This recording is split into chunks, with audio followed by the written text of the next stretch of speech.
ಎಲ್ಲರಿಗೂ ನಮಸ್ಕಾರ. ಕೃಷ್ಣ ಪ್ರೇಮಿ ಚಾನಲ್ಗೆ ಸ್ವಾಗತ. ಇವತ್ತು ದಿಢೀರಂತ ಹಿರಳಿಕಾಯಿ ಉಪ್ಪಿನಕಾಯಿ ಮಾಡೋದು ಹೇಗೆ ಅಂತ ನೋಡೋಣ. ಇದು 1.5 ಗಂಟೆ 2 ಗಂಟೆ ಟೈಮ್ ಸಾಕು ಮಾಡೋಕ್ಕೆ. ತುಂಬ ಸುಲಭವಾಗಿ ಮಾಡ್ಬೋದು.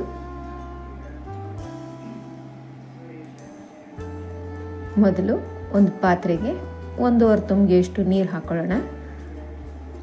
ನಾನಿಲ್ಲೊಂದು 6-7 ಹಿರಳಿಕಾಯಿ ತೊಗೊಂಡಿದ್ದೀನಿ. ಅದು ಸ್ವಲ್ಪ ನೀರು ಗುಳ್ಳೆ ಬರ್ತಿದ್ದಾಗ ಹಾಕ್ಕೊಂಡ್ರೆ ಸಾಕು. ಮತ್ತು ತಿರುಗಿಸಿ ಬೇಯಿಸ್ಕೋಬೇಕು. ಚೆನ್ನಾಗಿ ಕುದಿಯೋವರೆಗೆ ನೀರು ಕುದೀತಾ ಇರಬೇಕು. ಮತ್ತು ಮುಟ್ಟಿದ್ರೆ ಕಾಯಿ ಸ್ವಲ್ಪ ಸಾಫ್ಟ್ ಆಗಬೇಕು, ಅತಿ ಬೆಂದು ಹೋಗಬಾರ್ದು. ಈ ರೀತಿಯಾಗಿರಲಿ.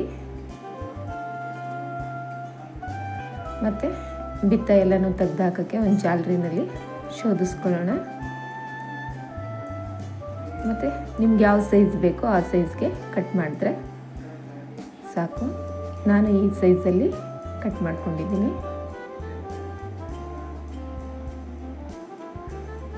ಒಂದು 2 ಇಡಿ ಉಪ್ಪು ಹಾಕೋಬೇಕು. ಪುಡಿ ಉಪ್ಪನ್ನೇ ಹಾಕೋಬೇಕು ಇದಕ್ಕೆ.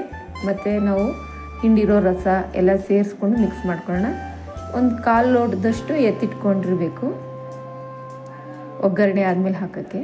ನಾನಿಲ್ಲೊಂದು 40-42 ಒಣಮೆಣಸಿನ್ಕಾಯಿ ತೊಗೊಂಡಿದ್ದೀನಿ. ಅದನ್ನು ಹುರ್ಕೊಳ್ಳೋಣ. ಈ ರೀತಿ ಹುರ್ಕೋಬೇಕು, ಅತಿ ಕಪ್ಪಾಗಿ ಹುರ್ಕೋಬಾರ್ದು.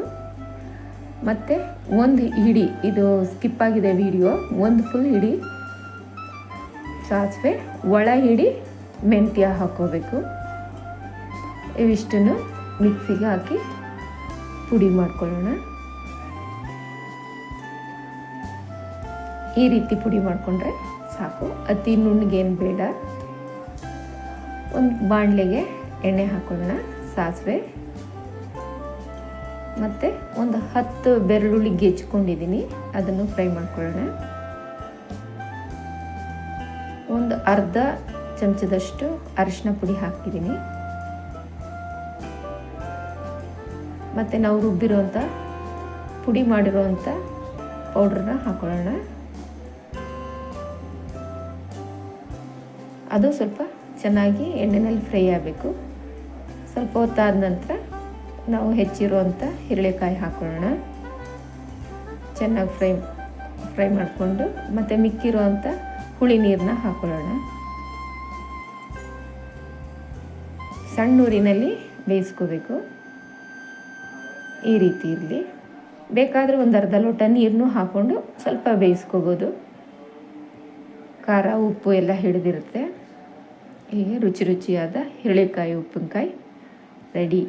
Thank you for watching.